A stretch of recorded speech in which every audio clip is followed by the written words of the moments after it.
بسم الله الرحمن الرحيم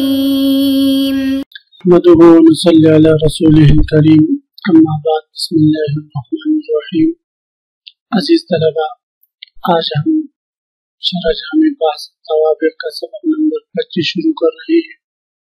اس سبق میں ہم سب سے پہلے عبارت،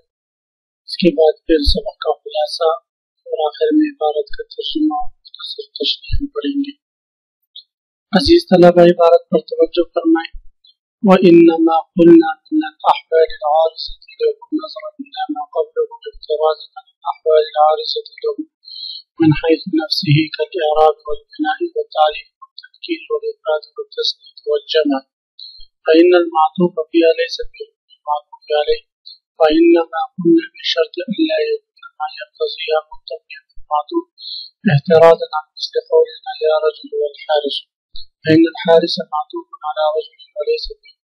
حيث التجرد به عن اللام، فإنما يقتضي تجرد عن اللام واجتماع اللام وحرف النداء وهو مفقود في المعطوف، وأما نحو رشاد وصخلتها فبتقدير التنكير لقصد عدم التعيين، أي رشاد وصخلة لها، أو محمول على نكارة الزمير كرب رجل على الشذوذ، أي رشاد وصخلة شاة۔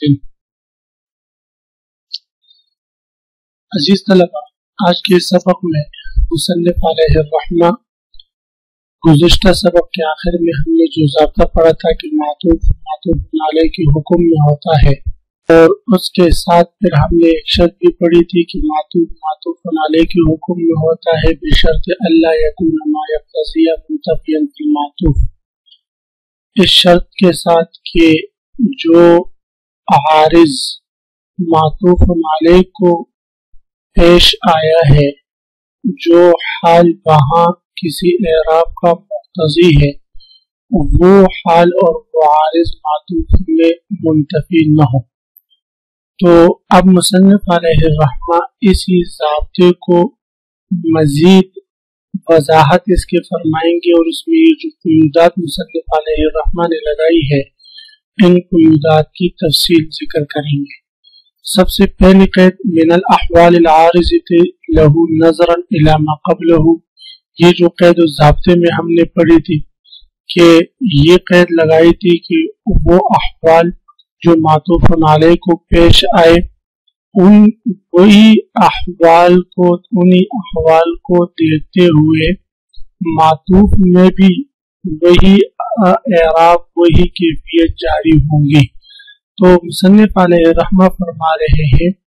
کہ بعض احوال عارضہ معطوف علیہ کے ساتھ مختص ہوا کرتی ہے، وہ معطوف علیہ کی خصوصیت باعتبار نفس اور باعتبار ذات کی ہوتی ہے، تو وہ احوال معطوف کے لیے ضروری اور لازم نہیں ہوں گے۔ مثلا اگر معطوف علیہ جو ہے وہ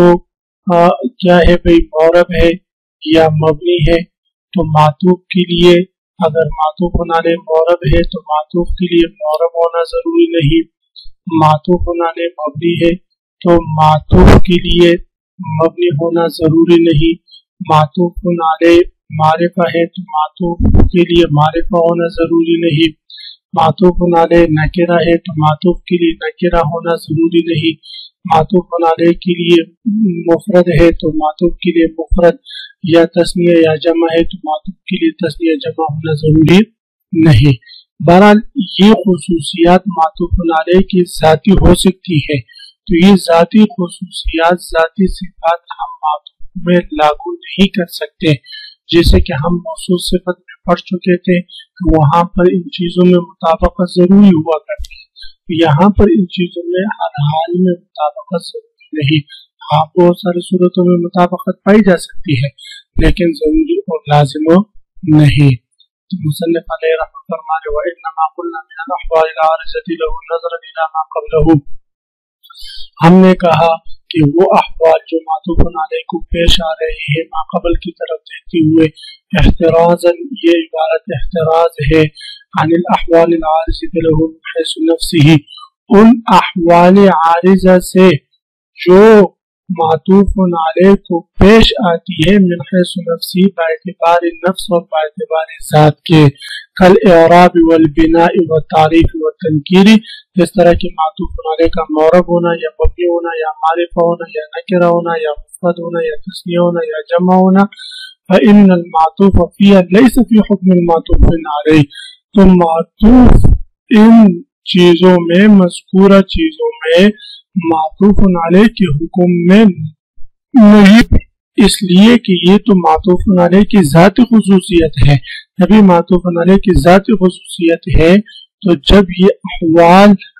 معطوف میں نہیں پائے جائیں گے تو اب معطوف جو ہے میں معطوف علیہ کی ذاتی خصوصیت کو لازم کرنا بھی درست نہیں ہوگا۔ وَإِنَّمَا قُلْنَا بِشَرْطِ أَلَّا يَكُونَ مَا يَقْتَضِي مُنْتَفِيًا فِي الْمَعْطُوفِ، تو ضابطے میں ہم نے دوسری قید یہ لگائی تھی کہ اس شرط کے ساتھ معطوف علیہ کے حکم میں ہوگا کہ جب معطوف میں وہ احوال منتفی نہ ہو جو احوال معطوف علیہ کے لیے کسی خاص خصوصیت کا تقاضا کر رہی ہو، یعنی جو حال معطوف علیہ کے لیے کسی خاص اعراب، کسی خاص خصوصیت کا تقاضا کرے وہ معطوف میں منتفی نہ ہو۔ اس عبارت سے احتراز ہے یا رجل والحارث جیسی مثالوں سے، احتراز مثل قولنا، اس سے احتراز ہے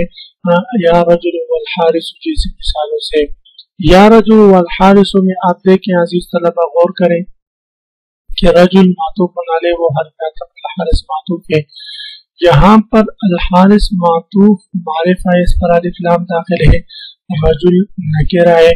اور یہ بھی تو معرفہ ہے لیکن اس پر الف لام داخل نہیں ہے، تو اب یہاں پر اس پر الف لام داخل نہیں ہے اور الحارث معطوف پر الف لام داخل ہے، ہونا تو یہ چاہیے تھا کہ معطوف کی طرح یہ بھی معطوف علیہ کی طرح الحارث معطوف بھی بغیر الف لام کے ہوتا، لیکن کیونکہ معطوف میں ایک ایسی حال پائی جا رہی ہے جو حال مقتضی ہے اس بات کا کہ الف لام اس پر داخل نہ ہو، جبکہ الحارث میں یہ حال نہیں پائی جا رہی، اس لیے الحارث پر الف لام داخل کیا اور رجل پر الف لام کو داخل نہیں کیا۔ اب وہ حال کیا ہے جو اس بات کا مقتضی ہے کہ رجل پر الف لام داخل نہ ہو؟ وہ یہ ضابطہ ہے کہ دو علامت تعریف ایک ساتھ جمع نہیں ہو سکتی، یا کا مدخول بھی معرفہ ہوتا ہے یا کا مدخول بھی معرفہ ہوتا ہے اور یہ بھی تعریف کی علامت ہے، تو اگر الف لام ہم داخل کر دیں تو پھر دو علامتوں کا اجتماع لازم آ جائے گا، یا الرجل ہم پڑھیں گے تو دو علامت تعریف جمع ہو جائیں گے، دو علامت تعریف کا یکجا جمع ہونا یہ جائز نہیں۔ پھر اعتراض ہو سکتا ہے کہ الحارث پر جو الف لام داخل ہے تو اس کا حکم بھی تو معطوف علیہ کا ہے، لہذا یہاں پر تو بھی حکماً دو علامت تعریف جمع ہو رہی ہے، تو جواب یہ ہے کہ دو علامت تعریف کا ایک ساتھ بغیر فاصل کے جمع ہونا ممتنع ہے، فاصل کے ساتھ جمع ہو سکتے ہیں، تو یہاں پر معطوف علیہ اور موقف عطف دو بڑے فاصل موجود ہیں، اس وجہ سے یہاں پر علامت تعریف میں اجتماع جو ہے وہ حقیقتا لازم نہیں آ رہا، بخلاف اگر ہم یا الرجل کہتے تو یہاں پر دو علامت تعریف بغیر اتصال کے جمع ہو جاتے اور یہ ممتنع ہے، تو اس وجہ سے یہ حال یعنی دو علامت تعریف کا ایک ساتھ بغیر اتصال کے جمع ہونا رجل معطوف علیہ کو تو پیش تھا، اس میں اس بات کا مقتضی تھا کہ رجل پر الف لام داخل نہ ہو، لیکن الحارث میں یہ بات موجود نہیں تھی، اس لیے الحارث پر الف لام کو داخل کر دیا۔ فإن الحارث معطوف على رجل، بس اس مثال میں یا رجل والحارث میں الحارث یہ معطوف ہے، اس کا عطف کیا گیا ہے رجل پر، رجل معطوف علیہ ہے، یہ سبھی حکم ہی، لیکن یہ الف لام کے دخول میں معطوف علیہ کے حکم میں نہیں، من حیث تجردہ عن النام، یعنی اس حکم میں کہ یہ الف لام سے خالی ہو، الف لام سے خالی ہونے کی حیثیت سے یہ معطوف علیہ کے حکم میں نہیں۔ فإنما يقتضي تجرده عن اللام واجتماع اللام، اس لیے کہ جو چیز تقاضا کر رہی ہے الف لام سے خالی ہونے کا، وہ اجتماع اللام و حرف النداء، وہ الف لام اور حرف ندا کا جمع ہونا ہے، وہ مفقود فی المعطوف، اور یہ جو مقتضی ہے یہ معطوف میں مفقود ہے، نہیں پایا جا رہا۔ جب مفقود ہے تو اس لیے معطوف پر الف لام کو داخل کر سکتے ہیں۔ وَأَمَّا نَحْوُ رُبَّ شَاةٍ وَصَخْلَتِهَا فَبِتَقْدِيرِ التَّنْكِيرِ لِقَصْدِ عَدْمِ التَّعْلِيلِ۔ عزیز طلبہ، ابھی ہم نے پڑھا کہ معطوف علیہ کے حکم میں ہوتا ہے۔ اب مصنف علیہ الرحمہ رب شاۃ وصخلتها سے ایک اعتراض ذکر فرما رہے ہیں۔ وہ اعتراض یہ ہے کہ آپ نے کہا کہ معطوف علیہ کے حکم میں ہوتا ہے، تو جب معطوف علیہ کے حکم میں ہوتا ہے تو اب رب شاۃ وصخلتها میں ربا کی اضافت شاطن کی طرف ہو رہی ہے، اور شاطن جو ہے یہ نکرہ ہے، تو وصخلتها معطوف کو بھی نکرہ ہونا چاہیے تھا، جبکہ صخلتها میں آپ نے صخلتن کی اضافت ضمیر کی طرف کر دی، اضافت سے اس میں تعریف آ گئی، تو اب تو یہ معرفہ بن گیا۔ اب دونوں تو ایک کے حکم میں معطوف، تو اب معطوف علیہ کے حکم میں نہیں رہا۔ مصنف علیہ الرحمہ اس اعتراض کا جواب دے رہے ہیں کہ رب شاۃ وصخلتها، بہت ساری بکریاں، وصخلتها اور اس کے بچے، صخلہ بکری کے بچے کو کہتے ہیں۔ مصنف علیہ الرحمہ اس کے دو جواب دے رہے ہیں۔ پہلا جواب اس کا یہ ہے کہ وصخلتها میں ہاں ضمیر جو ہے یہ مہدی ذہنی کی طرف راجع ہے، یعنی یہ ہاں ضمیر کا مرجع عبارت میں مذکور شاطن نہیں ہے، بلکہ آہد کے ذہن، معہود کے ذہن شاد مراد ہے، اور جب معہود کے ذہن شاد ہے تو اس صورت میں اس اضافت سے تعریف نہیں آئی